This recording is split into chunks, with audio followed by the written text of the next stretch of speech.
नमस्कार साथियों, Ram Ram, good evening, खम्मा गणी। कैसे आप सभी? उम्मीद करता हूँ आप सभी बहुत ही अच्छे से, मस्त, स्वस्थ, जबरदस्त होंगे।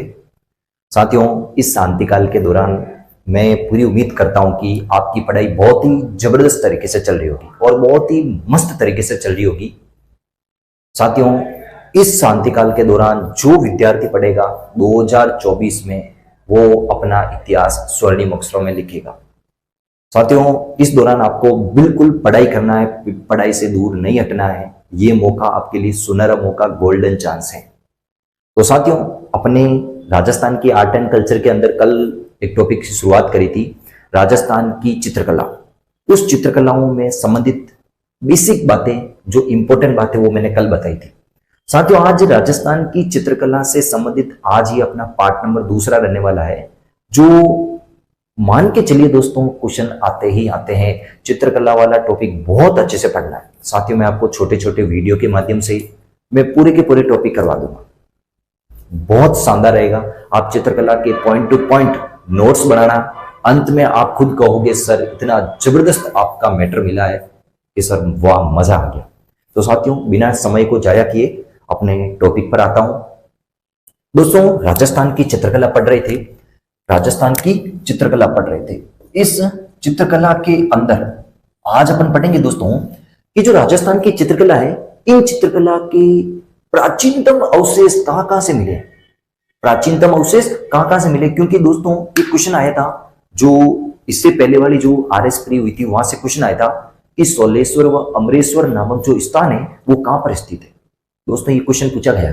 ये प्राचीनतम चित्रकला में जो अवशेष है, वहां से क्वेश्चन पूछा था। तो मैं आपको बहुत इंपॉर्टेंट बताऊंगा। आज का जो ये मैटर रहेगा दोस्तों, ये थोड़ा अच्छा लेवल का है, अच्छे स्टैंडर्ड एग्जाम में पूछे जाते हैं। बीएसटीसी पशु परिचर यहां से नहीं आएगा दोस्तों, मैं पूरा विश्वास दिलाता हूं आपको, क्योंकि दोस्तों ये थोड़ा सा हार्ड है, थोड़ा याद करने जैसा है। तो दोस्तों, मैं कहता हूं कि चित्रकला के प्राचीनतम अवशेष कहां कहां से मिले, ये आपको समझना है। प्राचीनतम अवशेष कहां कहां से मिले। तो दोस्तों, सबसे पहला पॉइंट मैं बताऊं, सबसे पहला जो अवशेष मिला है दोस्तों, कोटा में एक स्थान है दोस्तों, आलनिया। कौन सा स्थान है दोस्तों? आलनिया गांव है। कोटा में स्थान है दोस्तों आलनिया, और ये आलनिया पड़ता है दोस्तों कोटा में। और ये जो स्थान है दोस्तों, ये चंबल नदी के किनारे। किस नदी के किनारे दोस्तों? चंबल नदी के किनारे है दोस्तों। जो आलनिया गांव है कोटा, इस आलनिया गांव कोटा से शैल चित्र मिले। किस क्या मिले दोस्तों? शैल चित्र मिले। यानी कि शैल का मतलब होता है दोस्तों पत्थर। क्या मिलता है? पत्थर। पत्थर पर यहां पर चित्र मिले, पत्थर पर चित्र मिले। और दोस्तों, इस आलनिया गांव कोटा में जो शैल चित्र मिले, इन चित्रों की खोज करने का जो श्रेय है वो वाकणकर को जाता है। किसको जाता है दोस्तों? वाकणकर को जाता है। ये क्वेश्चन पूछा गया है, इसको रट लेना। क्वेश्चन आएगा कि दोस्तों, आलनिया गांव कोटा में जो प्राचीनतम शैल चित्र मिले, उन शैल चित्रों की खोज किसने करी थी दोस्तों? वाकणकर ने करी थी। किसने करी थी? वाकणकर ने करी थी। अच्छे से सुन लेना दोस्तों। इसके अलावा आलनिया गांव में दो स्थान और है, मैं वो भी बता देता हूं दोस्तों। एक है दोस्तों दर्रा, जो दर्रा वन्य जीव अभयारण्य है, दर्रा। और दूसरा है दोस्तों मुकुंदरा। दर्रा, या मैं इसको ही कह सकता हूं दोस्तों मुकुंदरा। दर्रा और जो मुकुंदरा अभयारण्य है, दर्रा और जो मुकुंदरा अभयारण्य है, यहां से भी प्राचीन कालीन शैल चित्र मिले हैं दोस्तों। क्या मिले? प्राचीन कालीन शैल चित्र मिले हैं। और इन सब शैल चित्रों की जो खोज है वो वाकणकर ने करी थी। अच्छे से सुनना, शानदार बात है दोस्तों। आगे बात करूं, तीसरा पॉइंट बताऊं दोस्तों आपको। तो तीसरा पॉइंट आपको याद करना दोस्तों, एक भरतपुर में स्थान है दोस्तों दर। कहां है दोस्तों? भरतपुर में। ये जो भरतपुर में दर स्थान है दोस्तों, यहां से भी कंकाल के चित्र मिले दोस्तों। दर भरतपुर से भी प्राचीनतम चित्रों के अवशेष मिले जो कंकाल पर बने हुए थे। इन चित्रों की जो खोज है दोस्तों, वो डॉक्टर जगन्नाथपुरी ने करी थी। किसने करी थी दोस्तों? डॉक्टर जगन्नाथपुरी ने करी थी। ये भी पॉइंट आपको याद करना बहुत इंपॉर्टेंट है दोस्तों। उसके बाद में आपने नाम सुना होगा दोस्तों, पुष्कर में एक ऋषि है, एक ऋषि थे दोस्तों, अगस्त्य ऋषि। कौन थे दोस्तों? अगस्त्य ऋषि। ये कहां थे दोस्तों? पुष्कर। कहां थे दोस्तों? पुष्कर में। इन अगस्त्य ऋषि की जो गुफा है, इन अगस्त्य ऋषि की गुफा से भी शैल चित्रों के अवशेष मिले हैं। अगस्त्य ऋषि की जो गुफा है दोस्तों पुष्कर में है, उस अगस्त्य ऋषि की गुफा से भी प्राचीनतम शैल चित्रों के अवशेष मिले हैं। ये जो पुष्कर है ना, ये अजमेर में स्थित है दोस्तों, याद करना बहुत इंपॉर्टेंट है दोस्तों। ये पॉइंट आपको समझ में आया, ये प्राचीनतम चित्रों के अवशेष मिले वो बातें बता रहा हूं। आगे दोस्तों एक और बात बताऊं तो दोस्तों स्थान है सवाईमाधोपुर में, दो स्थान है। एक का नाम है दोस्तों अमरेश्वर, कौन सा स्थान है दोस्तों, अमरेश्वर। और दूसरा स्थान है दोस्तों सोलेश्वर, कौन सा स्थान है, सोलेश्वर।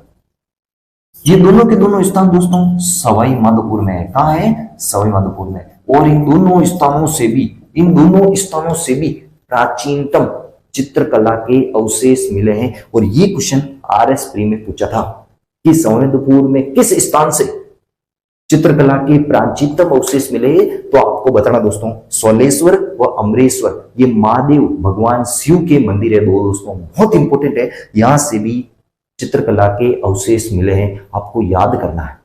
समझ में आया गया, अरे अच्छे से बैठ गया क्या। और ये दोस्तों और एक स्थान में और बता देता हूं, 6ठे नंबर का और बता देता हूं दोस्तों। आपने नाम सुना होगा बैराट, कौन सा स्थान है दोस्तों, बैराट।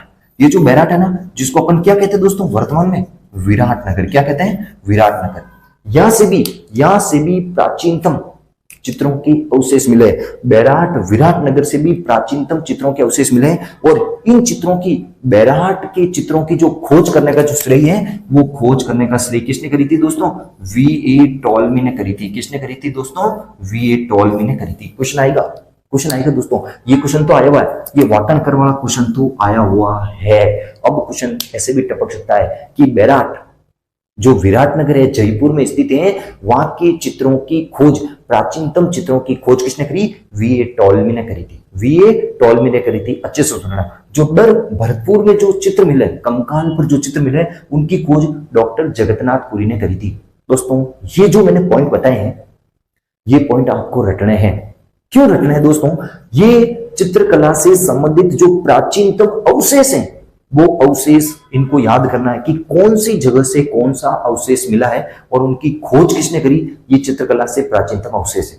समझ में आया क्या। मैं बोला जो कोटा में अल्या गांव है, वो जो चंबल नदी के किनारे है, वहां से प्राचीनतम शैल चित्र मिले, इनकी खोज वाटनकर ने करी थी। जो दर्रा या मुकुंदरा जो अभयारण्य है, राष्ट्रीय उद्यान है, वहां से भी प्राचीनतम शैल चित्रों के अवशेष मिले।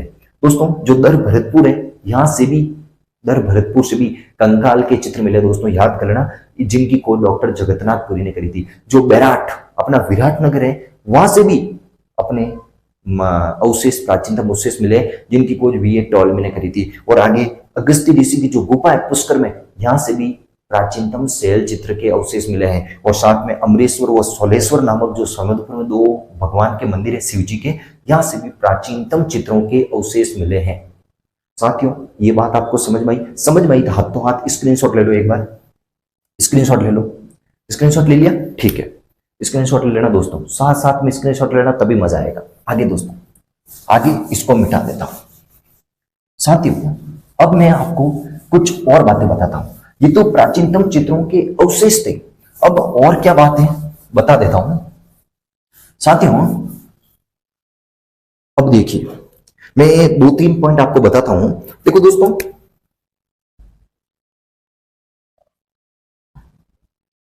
राजस्थानी चित्रकला का जनक कौन है, बहुत इंपॉर्टेंट है। राजस्थानी चित्रकला का जनक कौन है, एक बात याद रखना। दूसरा, भारतीय चित्रकला का जनक कौन है, यह भी पॉइंट आपको याद रखना। आधुनिक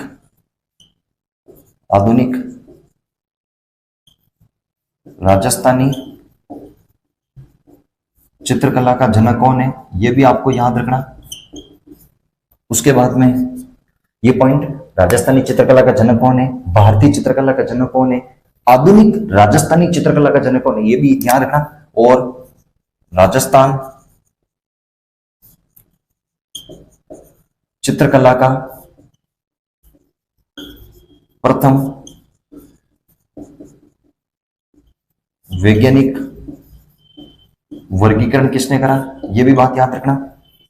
और लास्ट पॉइंट ये भी याद रखना कि जो राजस्थानी चित्रकला है, इस राजस्थानी चित्रकला का स्वर्णिम काल कौन सा है। दोस्तों ये जो पॉइंट बता रहा हूं ना, ये बीएसटीसी, पीटीटी, पशु परिचर जो छोटे छोटे एग्जाम है ना, लवली लवली हल्का हल्का एग्जाम ना भाई साहब, सीधा सीधा टपकेला भाई साहब, सीधो आप तो G2 ऑफिशियल पढ़ रहे हो भाई साहब, सीधो छक्का उड़ाना। ऐसे प्रश्न पूछते सीधा छक्का, आई बस बाउंड्री के बाहर बॉल जानी चाहिए, ऐसे पॉइंट बता रहा हूं दोस्तों, शानदार पॉइंट। फिर राजस्थानी चित्रकला की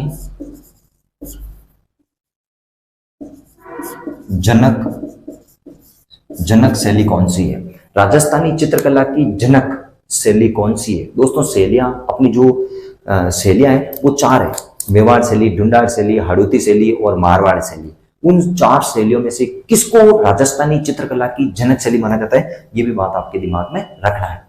दोस्तों जो राजस्थानी चित्रकला का जनक है, वो राजस्थानी चित्रकला के जो जनक है, वो राजस्थानी चित्रकला के जनक कौन है दोस्तों, वो है महाराणा कुंभा को राजस्थानी चित्रकला का जनक माना जाता है।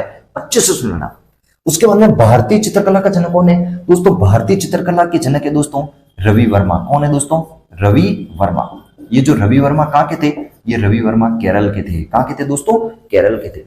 रवि वर्मा केरल के थे, जिनको भारतीय चित्रकला का जनक माना जाता है, भारतीय चित्रकला का जनक माना जाता है। उसके बाद में आधुनिक राजस्थानी चित्रकला का जनक कौन है, आधुनिक राजस्थानी चित्रकला का जनक कौन है दोस्तों, आधुनिक राजस्थानी चित्रकला का जनक कुंदन लाल मिस्त्री है। कौन है दोस्तों, कुंदन लाल मिस्त्री। कुंदन लाल मिस्त्री को आधुनिक राजस्थानी चित्रकला का जनक माना जाता है। आई बात सुन में, अरे दिमाग में बैठो कि बैठो। महाराणा कुंभा ने तो चित्रकला को बहुत ज्यादा बढ़ावा दिया था, बहुत ज्यादा इसने उसका चित्रकला का पालन पोषण किया था। भारतीय चित्रकला का जनक रवि वर्मा जो केरल के थे, राजा थे, राजा रवि वर्मा केरल के। उसके बाद में आधुनिक राजस्थानी चित्रकला के जनक कौन है, कुंदनलाल मिस्त्री है। उसके बाद में राजस्थान चित्रकला का प्रथम वैज्ञानिक वर्गीकरण किसने करा, ये बात भी मैंने बताया था। वो वैज्ञानिक वर्गीकरण A.K. स्वामी ने करा था। किसने करा था दोस्तों, A.K. स्वामी ने करा था। कब करा था, 1916 में करा था। और उनकी पुस्तक का नाम था दोस्तों राजपूत पेंटिंग्स। कौन था दोस्तों, राजपूत पेंटिंग्स।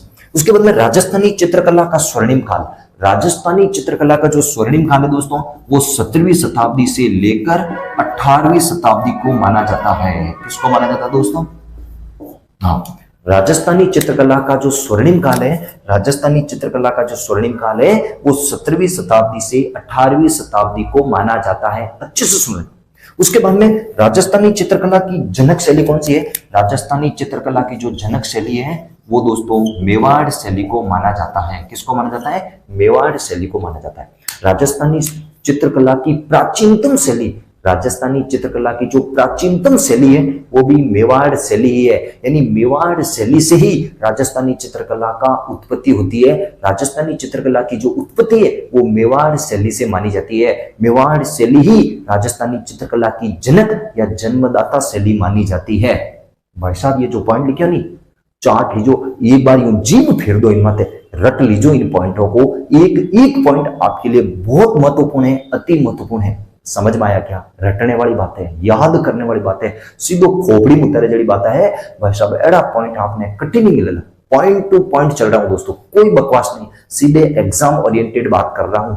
देखेगा उनको तो फायदा होगा, जो नहीं देखेगा वो भाई साहब उनके तो मोरिया बोलेंगे। क्या बोलेंगे, मोरिया बोलेंगे भाई साहब एग्जाम होने के बाद में। फच गई, अरे भाई साहब मैं तो G2 ऑफिशियल पढ़ लेता तो फायदा हो जाओ। तो दोस्तों पहले तो मेरी क्लास से भी थोड़ा आई हूँ, बोट वगैरह छोटा था, अब बोट वगैरह भी बड़ा आ गया है कि नहीं, तो अब सब कुछ अच्छा दिख रहा है, बढ़िया दिख रहा है। अब पढ़ो ना, तैयारी करो दबा के, फिर थोड़े दिनों के बाद में अपना डिजिटल बोर्ड जहाँ पे वो जगह है वो भी सही सेटल हो जाएगी, आवाज नहीं गूंजेगी, फिर वहां क्लास लेंगे, थोड़े दिन यहाँ देख लो, है कि नहीं। आपकी क्लासें नहीं रुकनी चाहिए, स्क्रीनशॉट लो दबा के, फटाफट स्क्रीनशॉट ले लो दोस्तों, जितना हो सके जल्दी स्क्रीनशॉट लो दोस्तों। हाँ ले लिया स्क्रीनशॉट, ठीक है, मिटाओ इनको, आगे। अब दोस्तों इसके बाद में अपन को क्या पढ़ना है दोस्तों, मैं अभी, आप सोचोगे सर कि हम दूसरे टीचरों से पढ़ते हैं तो सर वो तो डायरेक्ट मेवाड़ शैली पढ़ा देते हैं, ढूंढार शैली, मारवाड़ शैली, जोधपुर शैली, किशनगढ़ शैली। सर तो 2 दिन रहेगा, मैंने पढ़ा ही नहीं रहा। अरे भाई साहब, वो जो पढ़ाते ना वहां से क्वेश्चन ही नहीं आते। क्वेश्चन जो मैं कल से बता रहा हूं यहां से आते, या इनके अलावा यहां से नहीं आएगा तो प्रमुख चित्रकार, यानी कौन सी शैली का कौन सा चित्रकार है, ये क्वेश्चन आता है। बाकी वो तो बकवास पढ़ाते भाई साहब, आप तो पढ़ते खूब हो और क्वेश्चन तो भाई साहब कहीं से आता है। यानी कि एग्जाम ओरिएंटेड पढ़ना है तो J2 ऑफिशियल से चुनना पड़ेगा। अरे भाई साहब, इसको फैलाओ, 1 के जल्दी से जल्दी करवाइए। आप अपने दोस्तों तक जरूर फैलाओ इसको, जितना हो सके जल्दी कोशिश कीजिए। बहुत कुछ करने वाले, शानदार बेहतर तरीके से। अभी दोस्तों, राजस्थान की जो चित्रकला है, इन चित्रकलाओं को बढ़ावा देने के लिए प्रमुख संस्थान बनेगी। क्या बनेगी दोस्तों? प्रमुख संस्थान। राजस्थानी चित्रकला को बढ़ावा देने के लिए प्रमुख संस्थान बनाई गई है। वो प्रमुख संस्थान कौन कौन सी है, उनको याद करना, अच्छे से याद कर लेना दोस्तों, अच्छे से याद करना। दोस्तों सबसे पहला मैं लेता हूं, सबसे पहला मैं लूंगा दोस्तों जयपुर। क्या लूंगा दोस्तों? जयपुर। राजस्थानी चित्रकला को बढ़ावा देने के लिए प्रमुख रूप से संस्थान बनाए गए, प्रमुख रूप से केंद्र बनाए गए। उनमें सबसे ज्यादा जो संस्थान है चित्रकला को बढ़ावा देने के लिए वो जयपुर में। कौन कौन से दोस्तों जयपुर में? एक बता देता हूं दोस्तों। जयपुर में एक है दोस्तों पोती खाना। क्या है दोस्तों? पोती खाना। क्वेश्चन आता है कि पोती खाना संस्थान कहां स्थित है? जयपुर में स्थित है। जयपुर में और कौन कौन से दोस्तों? और है दोस्तों पेग, एक है दोस्तों आयाम, एक है दोस्तों कलावृत। ये सब के सब संस्थान है। 4 संस्थान है दोस्तों, 4 संस्थान। 1 नंबर, 2 नंबर, 3 नंबर, ये 4 नंबर। ये चारों के चारों संस्थान आपको याद करने हैं। क्वेश्चन आता है कि पेग, कलावृत, आयाम जो चित्रकला संस्थान है ये कहां स्थित है? ये जयपुर में स्थित है। अरे भाई साहब, वो पैग तो अपन अच्छी याद लीजिए। पैग भाई साहब है 30 ml पैग। ओ भाई साहब, वो तो पैग है जिनको पीने के बाद में इंग्लिश आती भाई साहब। कहीं आवे इंग्लिश, थोने इंग्लिश जिंदगी में नहीं पढ़े थे, अनपढ़ हो थोने इंग्लिश रो कोई बैरो नहीं पड़े के ठानी पड़े इंग्लिश में। लेकिन भाई साहब 30 ml पैग ले लियो रहनी तो फटाफट इंग्लिश आई। गाड़ी थारो भाई चलाई, कहीं चलाई? गाड़ी थारो भाई चलाई। एड़ा शब्द हो भाई साहब, मजो आ जावे, आनंद आ जावे भाई साहब। वो पैग है, वो पैग एक संस्थान है भाई साहब, चित्रकला रो संस्थान है, याद रखो। आई बात समझ में? आगे ये जयपुर में ये 4 संस्थान है चित्रकला को बढ़ावा देने के लिए। उसके बाद में मैं लिखता हूं दोस्तों, उसके बाद में अपना लिखता हूं जोधपुर। किसको लिखता हूं दोस्तों? जोधपुर।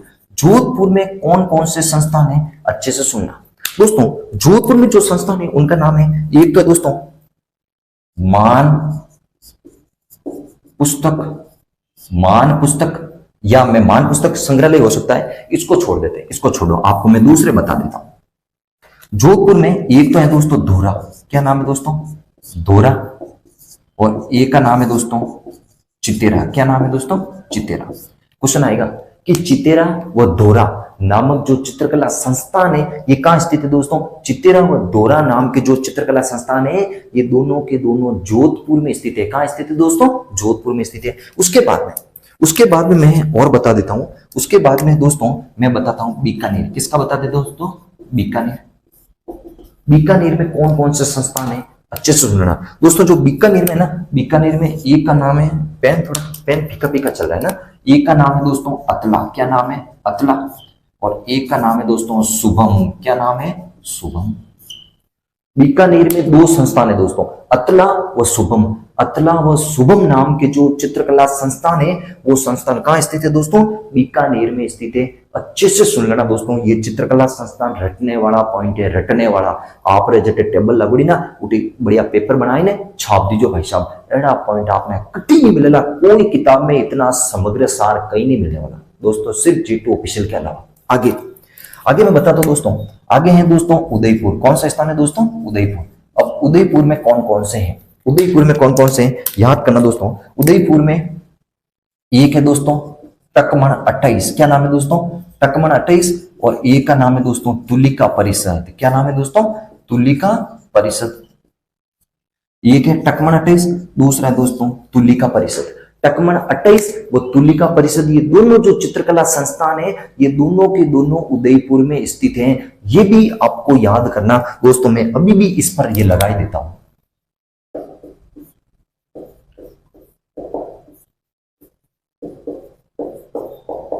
बस अब पढ़ने वाले पढ़ते रहोगे, नहीं पढ़ने वाला नहीं पढ़ेंगे। समझ में आगे आगे मैं एक और बता देता हूं दोस्तों, टोंक। टोंक है ना दोस्तों, टोंक में भी एक चित्रकला संस्थान है। उस चित्रकला संस्थान का नाम है दोस्तों मयूर। क्या नाम है दोस्तों? मयूर। टोंक में चित्रकला संस्थान है जिनका नाम है दोस्तों मयूर, और टोंक में एक मयूर बीड़ी फैक्ट्री भी स्थापित है। दोस्तों टोंक में मयूर बीड़ी फैक्ट्री भी स्थित है, और टोंक में मयूर नाम का चित्रकला संस्थान भी स्थित है। ये भी अपने टोंक में स्थित है। अरे साथियों समझ में आया नहीं आया? ये समझ में आया नहीं आया? और मेरे हिसाब से और तो क्या हो सकते हैं, और कोई हो तो मैं एक बार नजर मार ही देता हूं। मेरे हिसाब से और मैंने कोई नहीं छोड़ा होगा, लेकिन और तो मेरे हिसाब से और एक और वो भी लिख दो, एक ये भी लिख दो, और एक ये भी लिख दो, भीलवाड़ा। कौन सा है दोस्तों? भीलवाड़ा। भीलवाड़ा में एक है दोस्तों, उसका नाम याद कर देना, अंकन। क्या नाम है दोस्तों? अंकन। अंकन ये भी चित्रकला संस्थान है। भीलवाड़ा में दोस्तों अंकन।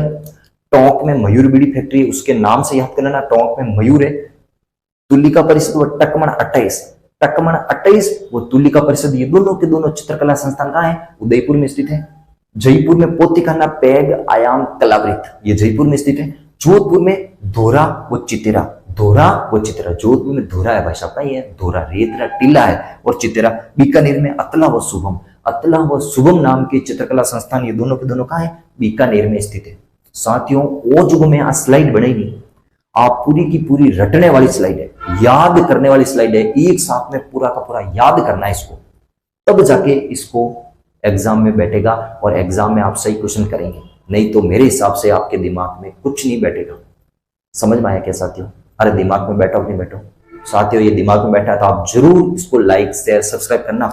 एक बार कहना कि सर वाह मजा आ गया, सर रियल में भी आपके लिए काम आ रहा है ये, तो आप रियल में भी कहना सर मजा आ गया। बिल्कुल हमारे प्रॉपर नोट्स बन रहे हैं दोस्तों। ये जो सार बता रहा हूं ना, ये 7 से 8 किताबें, पहले हिंदी ग्रंथ अकादमी और ऑथेंटिक जो बहुत अच्छी अच्छी किताबें स्टैंडर्ड लेवल की, उन किताबों में से मैटर को मैंने छांट छांट के नोट्स बना बना के आपके सामने पेश कर रहा हूं। साथियों ऐसा नोट्स मेरे हिसाब से कहीं नहीं मिलने वाला, लेकिन आप जुड़ो तब आपको मजा आएगा। 2 दिन पढ़ते हो, 4 दिन नहीं पढ़ते हो तो ऐसा कभी नहीं होगा कि आपके दिमाग में बैठेगा। आप बार बार इनको पढ़ोगे तो याद होगा, नहीं पढ़ोगे तो कुछ भी याद होने वाला नहीं है, कुछ भी याद होने वाला नहीं है। एक बात दोस्तों मैं थोड़ा भूल गया, ये लिख दिया आपने, उतार दिया, ठीक है। एक मैं इस तरफ वाला थोड़ा मिटा था, है ना। एक बात है दोस्तों, वो बात एक पॉइंट में रह जाएगी कहीं। अपने जो कॉपी ऊपर खोपचो नहीं खोपचो, हालांकि ये स्टार्ट करते उस समय लिखवा देना चाहिए था, कोई बात नहीं अभी लिख दो। अपने कॉपी के ऊपर जो खोपचो बनो ना, जगह खोपचो, उन खोपचा में बात लिख रहा हूं। देखो दोस्तों 7वीं सदी की बात है। 7वीं शताब्दी में अपने एक व्यक्ति था, तिब्बती इतिहासकार था। कौन था दोस्तों? तिब्बती इतिहासकार। तिब्बती इतिहासकार था। इस तिब्बती इतिहासकार का जो नाम था, इस तिब्बती इतिहासकार का नाम था दोस्तों तारानाथ। क्या नाम था दोस्तों? तारानाथ। इस तारानाथ ने 7वीं शताब्दी में एक तिब्बती इतिहासकार था तारानाथ। इस तारानाथ ने अपने मारवाड़ में एक चित्रकार का उल्लेख करा। उस चित्रकार का नाम था दोस्तों श्रृंगधर। क्या नाम था दोस्तों? श्रृंगधर। उस चित्रकार का नाम उल्लेख करा, यानी कि 7वीं शताब्दी में जो तारानाथ नाम का तिब्बती इतिहासकार था, इस इतिहासकार ने एक चित्रकार का उल्लेख करा। उस चित्रकार का नाम था श्रृंगधर। क्या नाम था? श्रृंगधर। इस श्रृंगधर को पूरे राजस्थानी चित्रकला का सबसे पहला चित्रकार माना जाता है। दोस्तों मैं लिख देता हूं, ये श्रृंगधर है, ये चित्रकला का जो राजस्थानी चित्रकला है, इस राजस्थानी चित्रकला का प्रथम चित्रकार, राजस्थानी चित्रकला का प्रथम चित्रकार श्रृंगधर को माना जाता है। किसको माना जाता है? श्रृंगधर को माना जाता है। जो मारवाड़ में एक शासक थे राजा सील। क्या नाम था दोस्तों? राजा सील। एक थे दोस्तों राजा सील थे। कौन थे? राजा सील। इस राजा सील के दरबार में ये रहता था। राजा सील के दरबार में श्रृंगधर नाम का चित्रकार रहता था। ये भी बड़े बड़े चित्र बनाया करता था। इस चित्रकार का जो उल्लेख है वो तारानाथ नाम का तिब्बती इतिहासकार करता है। इस श्रृंगधर को राजस्थानी चित्रकला का सबसे पहला चित्रकार माना जाता है। दोस्तों आज मैंने जो आपको बात बताई है, ये कहीं ये तो बात ऊपर कभी खोपचे में लिख देना, खोपचो है ना ऊपर कॉपी ऊपर जगह मिली उठे लिख दीजो। साथियों आज जो मैंने आपको बात बताई है ये आपको कैसी लगी, दिमाग में बैठी कि नहीं बैठी, अच्छे से याद रख नहीं रहा?